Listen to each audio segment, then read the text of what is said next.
and welcome to another edition of the CEO Spotlight. And today, with me, my guest is the warden of the San Juan County Adult Detention Center, Warden Havel. Tom, thanks for taking the time to be with us. Oh, thank you for having me, Kim, and good to be here.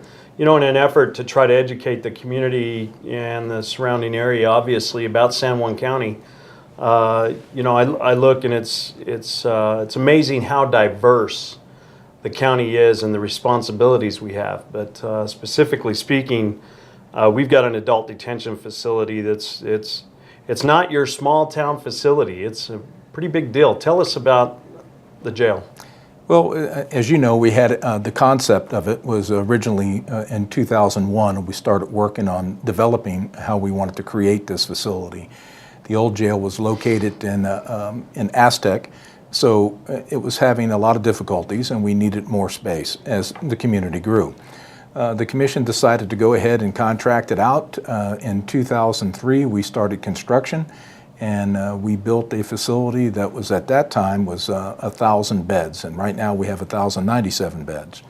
And the cost of that to the community was $24 million total. And for a typical 500-bed facility in the United States, it's normally about $58 million to build. It was award-winning design and build. In fact, that's correct. The facility won a National Achievement Award from the National Association of Counties as a result of the design-build concept. So that's correct. Big savings to the taxpayers that a lot of people don't realize. Absolutely. They don't realize how expensive brick and mortar is, and to build the facility. You know, you think of a small town lockup, and you're not looking at something like this in this particular case. This is a small penitentiary, if you will. Well, you're absolutely correct. We have our fair share of our gangs that are in the area. New Mexico has 53 identified gangs. 33 of those type of gangs have been incarcerated inside of San Juan Adult Detention Facility at one time or another. And currently we have 18 different gangs that are incarcerated here. Now we have, you know, a very diverse layout with pods. That's correct. And things like that. Talk about that design. Well, the design itself is very unique because we've dedicated an open pod design, but we have our maximum security components. And out of that, we have 160 secure maximum security cells. And those cells provide adequate supervision for our challenging inmates that we have in the facility. And the other ones are living in a dormitory style, where we have them configured to give them all their living needs that they have. They can exercise, they can watch TV, visitations, the mail comes to them, and of course we have meals that are served to them inside the pods. So once they're assigned a permanent housing position, they don't really move, which is pretty novel in a community of corrections throughout the entire state and the nation. I think the insurance industry has us rated in the top 5% of facilities throughout the continental United States, and that's a huge accomplishment. Well, it's, you know, I know that the U.S. Marshal's Office always raves about this facility and just, you know, not only how clean it is, but how well it's run. We've been pretty fortunate. I've always said that this is some of the toughest streets out there that you guys have to take care of. And now, how many employees does the jail have? We have a cap of 151, and currently we're short 10 positions, which we have 4 that are in training now, and we're interviewing next week to try to fill the remaining positions. Well, it is really a difficult job. There's no question. Absolutely. With what they deal with every day, and between the gang affiliations and trying to keep the peace. But you guys have done a great program. Even with the programs that you have, you've got some things in place. I know that the pastoral program is something that's very popular. Tell us about that. Absolutely. We have 100 volunteers, chaplains, assistants that help out through the religious services for every inmate in here for all denominations. And no denomination has any more than the other. So we try to keep it even across the board. Our chaplains do a great job, and it's hard to keep everybody committed on that, but we do. So we have a total of 100 that come in quite frequently, and it provide the religious service needs for our inmate population. and it goes over very well. Pretty diverse groups, and Absolutely. I know that's something that I talk to people in the community that they're very grateful about. You know, people don't realize also you'll put guys to work in here. I mean, you got people in the kitchen, Absolutely. making meals. What's that about? Well, inside of an incarcerated facility, we do have a statute that says inmates will work on government jobs without remuneration. And I take that to a step of two things. You have to clean your house. The residents in our community have to clean their house. They have to do their laundry. And I believe the inmates should have to work for their keep. So inside of here, we work them in the kitchen to help provide meals. We have Summit Food Service that has the professional cooks that are there that supervises the inmates. And it's great that you mention that, because we have a culinary program for our inmates that work in the kitchen. If they follow the curriculum and they follow the menus that are prepared by Summit, and they go through all of the checklist, when they leave, they'll give them a short order certificate for cooking, maybe providing them an opportunity for employment so they don't come back into the cycle. And we've had some successful candidates that are working in the community that have changed their lives with it. The other inmates we send out on work crews, as you know, when we have them available. So we send them to all the municipalities, which helps taxpayers because it reduces their cost of employable resources that they have to use. So all given, it's a good opportunity for the inmates to get out for a while into the fresh air, contribute to the citizenry of the community, and also provides an opportunity for the cities to have a little bit of a revenue break. Oh, it's definitely a big bonus to have these guys going out. They're doing county cleanups. Correct. You know, working on things for the cities out at McGee Park. So it's really neat to see these guys get out there and do things like that. We've had them out putting sandbags on the riverbanks, trying to prevent flooding.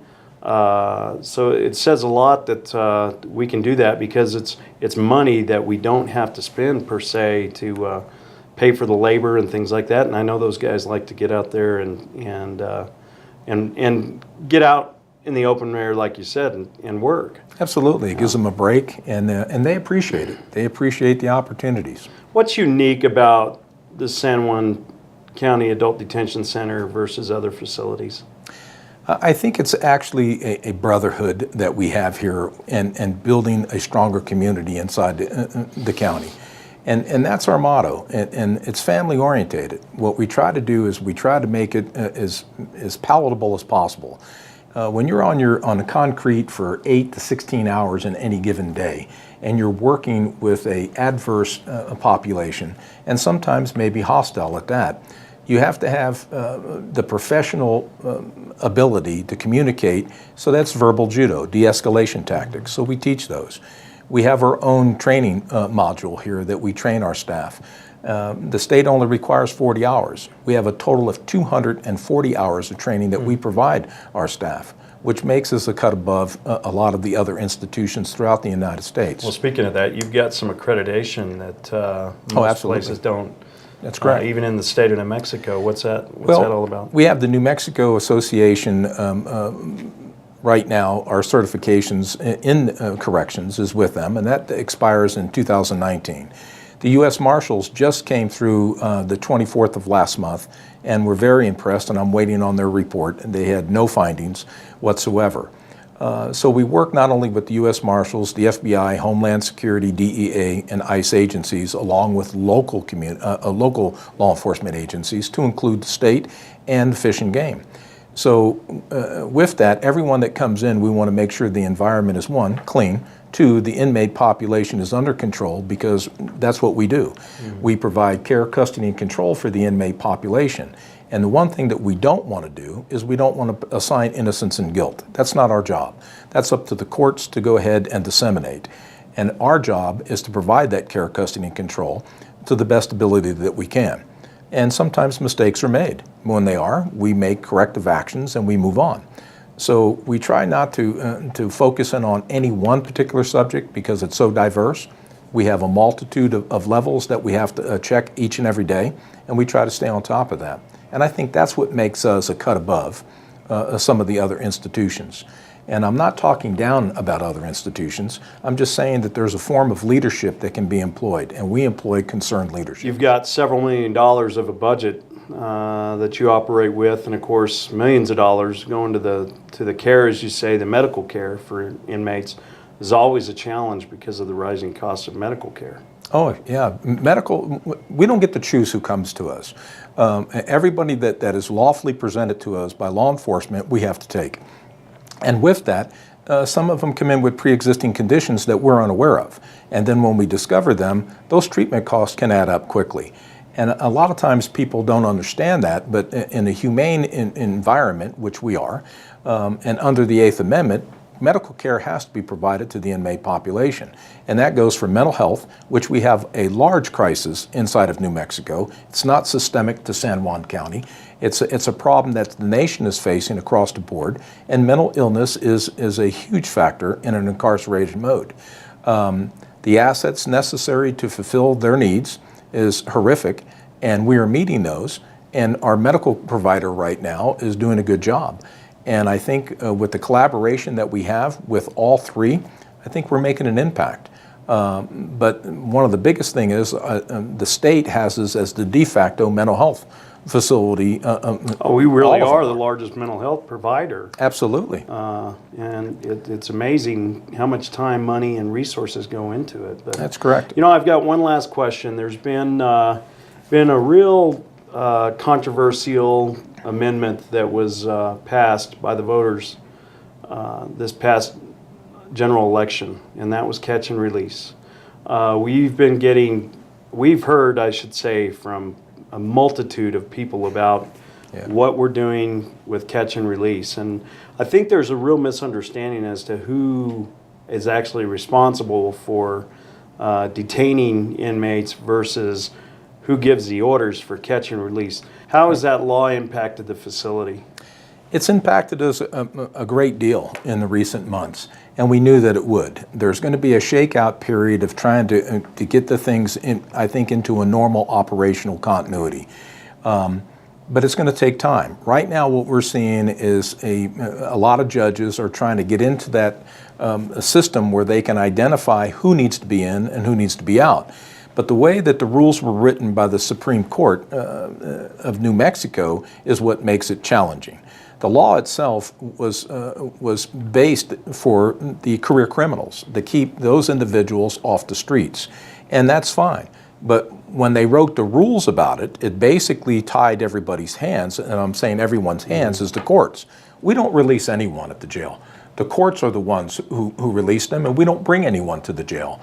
It's law enforcement that brings them to the jail. So we don't get to cherry pick who we keep and who we don't keep. The law is very specific. If they meet the certain criteria, they're to be released, period. And that's what's causing the ruckus, I think, throughout the entire state, is because the voters thought that they were going to get individuals that were coming to jail to stay in jail until that they were seen by either through first appearance or through the court systems of its entire case.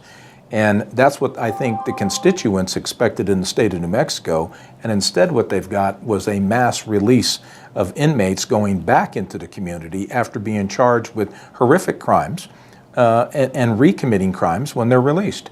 And I think the taxpayers are very upset with that, and I think that it will go to a vote again, or it will be changed. And that's something that I think the community as a whole has to gather around and make a statement that this is what we want. And like you, I've received many phone calls and concerning this matter. So it's not the CEO and it's not Tom Havel that's holding or letting the individuals out. Those are the court's responsibilities. So yes, it is of concern. I know it's been a real embattlement, but I think as long as we're able to echo the concerns that we've had, and I know we had Chief Justice of the Supreme Court up here last week, and they're very well aware of it. So we hope for something that would be changed in the future. But Tom, thanks for taking the time to be with us, and appreciate what you do. You got a tough job, and I would invite, of course, anybody to look into what goes in behind the scenes of this correctional facility, because it's not your small town jail anymore. It's It's a big deal, and people are amazed that come through here and say, I had no idea. And so as part of the educational background and the pursuit of transparency that we have at San Juan County, we just invite you to get engaged. We invite you to come out and see for yourself what the county is about and what we do to build a stronger community and to serve people with a better quality of life. So again, Tom, thanks for being with us. And Thanks, Kim. this is another edition of the CEO Spotlight. Stay tuned for additional interviews coming this way right here at San Juan County.